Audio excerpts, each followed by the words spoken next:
अस्सलाम वालेकुम, मैं आपका नाम जवाद अहमद फिर से हाज़िर हूँ आज एक नई वीडियो में। आज हम जिस लैपटॉप का रिव्यू करने जा रहे हैं, जिस लैपटॉप के अबाउट बात करने वाले हैं कि how to check battery health. तो आज इस वीडियो में हम इसी के अबाउट बात करेंगे, किस तरीके से एक प्रोफेशनल तरीके से एक लैपटॉप को चेक किया जाता है। अगर आप मेरे चैनल पर नया करने चैनल को सब्सक्राइब कर लें, लाइक करें और शेयर करें ताकि और भी लोगों को फ़ायदा हो सके। इस टाइम आपके पास आप जो मॉडल मेरे पास देख रहे हैं वो डेल का है 7480 i5 7 जनरेशन। टच स्क्रीन में मॉडल है ये वाला।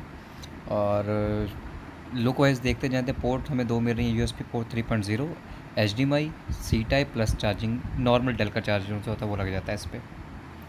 दूसरी साइड पे बात की जाए तो ऑडियो जैक, सिम और माइक्रो SD कार्ड और आपको एक यूएसबी पोर्ट और अर्थनेट का ऑप्शन मिल जाता है। साथ एक छोटा सा लॉक होता है जो लैपटॉप को लॉक करने के लिए होता है कि लैपटॉप की LED ना खुल सके।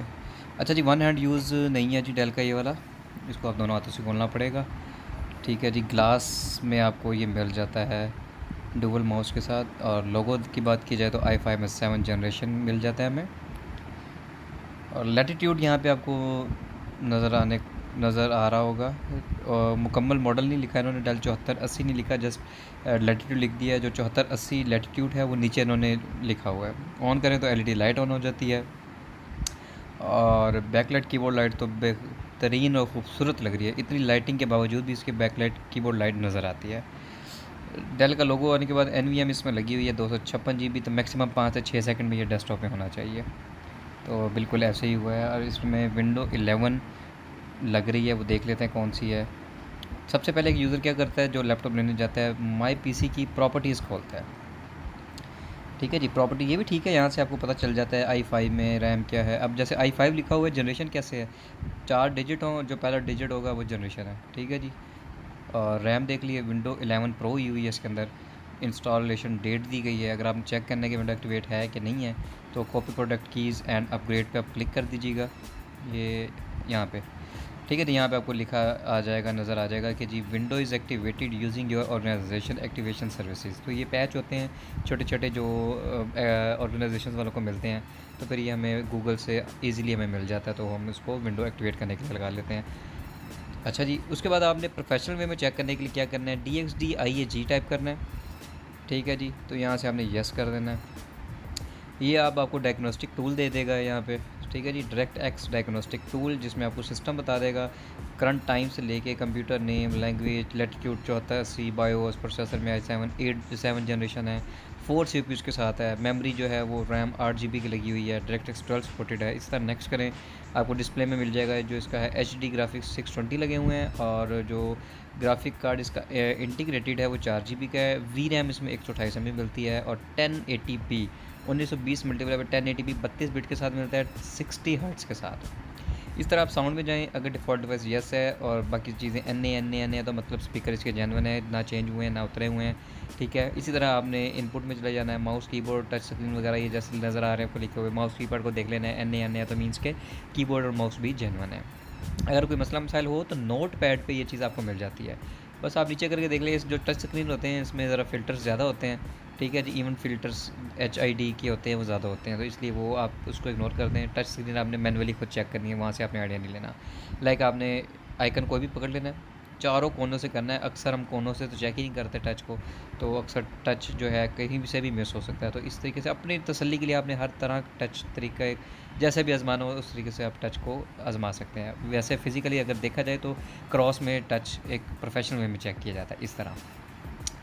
ठीक है जी, इस तरीके से एक वैसे चेक किया जाता है, लेकिन हम अपनी पेंडुल हो गए, हमने अपनी तसल्ली के लिए जी मुकम्मल इसको तसल्ली से चेक करना है। दूसरा आपने जी बैटरी हेल्थ चेक करने के लिए क्या करना है, CMD लिखना है और कमांड प्रॉम्प्ट ओपन हो जाएगी। यहाँ पे आपने लिखना है जी power CFG space battery report. ठीक है, ये आपको डिस्क्रिप्शन में भी मैं दे दूँगा इस चीज़ को। यहाँ से आप इंटर करेंगे तो आपको ये जैसे पाथ नज़र आ रहा है, C से लेके HTML डॉट तक आपने इसको कॉपी करना है। माउस के ज़रिए कर लें जो भी है, नहीं तो आप स्टेप बाय स्टेप जैसे वो कह रहा है वहाँ चले जाएँ तो भी हो जाएगा। तो हम यहाँ से कॉपी करते हैं, दिस PC खोल लेते हैं। अदरवाइज़ कोई ब्राउज़र हो तो ब्राउज़र ओपन करके भी आप उसको सर्च बार में अगर पेस्ट कर देंगे तो वो खुल जाएगा। लाइक हमारे पास ब्राउज़र अगर नहीं है तो हमने यहीं पे पेस्ट करना है, इंटर कर देना है। अगर ये ब्राउज़र पूछता है किस ब्राउज़र में करना है तो बाय डिफ़ॉल्ट में इसका तो ये वाला, तो इसका यहाँ पे खुल गया। आपके पास क्रोम आए तो क्रोम कर लीजिएगा। अच्छा, इसी तरह आपने ये देख लेना है इंस्टॉल बैटरी, देखिए डेल लिखा आ रहा है। अगर डेल की जगह कोई नंबर शंबर या कुछ और लिखा होता तो मीन्स के बैटरी जो है कॉपी है। 54,000 जो है 55,000 mAh इसकी बैटरी रह गई है। और अगर डिज़ाइन कैपेसिटी की बात की तो 59 है, मतलब 4-5 हज़ार बैटरी ड्रेन हो गई है, तकरीबन 10-15 8-1% बैटरी ड्रेन हो चुकी है और साइकिल काउंट 0 है। और इसी तरह आप इसको नीचे भी जाके देख सकते हैं तो आपको सारी इसकी हिस्ट्री मिल जाती है। दूसरी कमांड आपने क्या करना है, CMD कमांड ओपन करनी है, वहाँ पे लिखना है wmac space BIOS space get space serial number इकट्ठा लिखना है आपने और स्पेलिंग सही लिखने हैं। इससे क्या होगा कि आपको इसका सीरियल नंबर पता चल जाएगा। आप सीरियल नंबर से ये आइडिया लगा सकते हैं कि इसका बोर्ड जेन्युइन है कि नहीं है। आपने इसको सीरियल नंबर को यहाँ पे कॉपी करना है, नेट कनेक्ट कर लेना है। चलिए वाईफाई को भी चेक कर लेते हैं वाईफाई की ठीक है कि नहीं है। हमने यहाँ से कनेक्ट करते हैं, पासवर्ड लगाते हैं और नेक्स्ट करते हैं इसको ज़रा। अच्छा जी, हो जा, खुल जा सिम हो जा हो गया। चलिए जी, अब हम कोई भी ब्राउज़र खोल लेते हैं। देख कनेक्ट हो चुका है यहाँ पे। तो आपने वाईफाई भी चेक करना है इस तरह, ये एक वाईफाई भी चेक हो जाएगा। यहाँ पे आपने गूगल पे आ जाए, गूगल पे आपने लिखना है डेल लैपटॉप ड्राइवर्स, इस टाइप का कुछ भी लिख लें, ठीक है। और यहाँ पे आपने जब डेल पहली वेबसाइट जो आएगी ना आपके पास, डेल की ओरिजिनल वेबसाइट जो मेन वेबसाइट है डेल की सर्वर वेबसाइट, यहाँ पे ये पहली आपने इसको ओपन करनी है। और यहाँ पे आपने लिख लेना है वही जो आपको सीरियल नंबर मिला था वो एंटर करना है। यहाँ पे देखा लिखा है डेल 7480 है। एक्सप्रेस कोड कौन सा है, ठीक है, ये आपने इसकी टैग नंबर क्या है, ये दोनों आपने नीचे से देख लेने हैं। नीचे ये चीज़ें मेंशन होती हैं, ठीक है, वहाँ से जाके मैच कर लेना है वही है कि नहीं है, तो उसका भी आपको आइडिया हो जाएगा। अच्छा, दूसरा हमने फिर कैमरा भी ऑन करके देख लेना है कैमरा वर्किंग में है कि नहीं, क्योंकि लगी हुई चीज़ है तो वर्किंग में होनी चाहिए, ठीक है। कैमरा चेक कर लिया, उसके बाद आपने कीबोर्ड की कीज़ चेक करनी होती है, लाइक जैसे F1 F2 ये चेक नहीं हो सकती ऐसे। आप अगर चेक करते भी हैं तो आपने वही गूगल पे चले जाएँ, वहाँ पे लिखें कीबोर्ड लैपटॉप कीबोर्ड टेस्ट। पहले कोई भी वेबसाइट खोल लें, ठीक है, वहाँ जाके आप चेक कर लें जी कीज़ इसकी ठीक हैं कि नहीं, ठीक है। यहाँ पे आप आगे इधर आके आपने जी सारी कीज़ चेक कर लेनी है, तसल्ली कर लेनी है जी, ठीक है। जो भी की करेंगे ना उसका कलर चेंज हो जाएगा। लाइक मैं अगर 1 2 3 दबाता हूँ, देखिए कलर्स बता रहा है कि जी हाँ जी वर्किंग में सारे। अब आप तसल्ली से तरीके से चेक कर लें अपने, ठीक है जी, मुकम्मल चेकिंग होनी चाहिए इसमें, ठीक है। और F1 की सीरीज़ भी चेक कर लें जी, F1 सीरीज़ वाले बटन सारे काम कर रहे हैं कि नहीं कर रहे, ठीक है।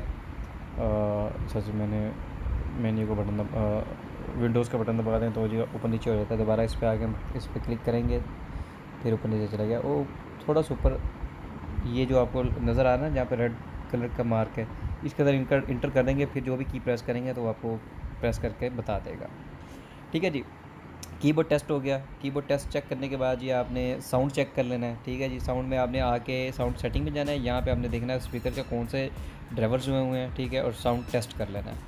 2 स्पीकर होते हैं, दोनों स्पीकर की आपको यहाँ पे आवाज़ आ जाएगी। दूसरा आपने नोटपैड ओपन करके वाइट स्क्रीन सारी कर लेनी है, ताकि इसमें हम कोई डॉट, कोई डेड पिक्सल, कोई भी चीज़ है, ब्लैक वाइट स्पॉट कुछ भी है तो हमें ये यहाँ पे नज़र आ जाएंगे। तो आपने बड़े तसल्ली से गौर से देखना है इस पर कोई मार्क, कोई निशान, कोई शेड, कुछ ऐसी चीज़ तो नहीं है। बड़ी इंपॉर्टेंट चीज़ होती है, महंगी चीज़ होती है। दूसरा एंड में हम प्राइस की बात कर लेते हैं। तो i5 7 जनरेशन टच स्क्रीन में 8 GB रैम 256 GB के साथ आपको मार्केट से मिल जाना चाहिए 60,000 से 65,000 की रेंज में 10/10 कंडीशन में, और 55 की 60 की रेंज में आपको 9/10 कंडीशन में आपको मिल जाना चाहिए, ठीक है जी। ये थी हमारी वीडियो। अगर आप वीडियो में कोई भी किसी भी चीज़ के अबाउट पूछना चाहते हैं तो मेरे कमेंट सेक्शन में आप ये करके इजीली आप पूछ सकते हैं। इंशाल्लाह मैं आपको कमेंट्स का रिप्लाई भी दूंगा, ठीक है। आपको नीचे से भी दिखा देता हूँ, यहाँ पे सर्विस टैग वगैरह ये चीज़ें लिखी होती हैं, तो ये चीज़ें आप नोट कर सकते हैं यहाँ से। वीडियो पसंद आई हो तो लाइक कर दीजिएगा, शेयर कर दीजिएगा और सब्सक्राइब भी कर दीजिएगा और भी लोगों का, ताकि फ़ायदा हो सके। मिलेंगे हम नेक्स्ट वीडियो में, तब तक राना जवाद अहमद को इजाज़त दें। अल्लाह हाफिज़।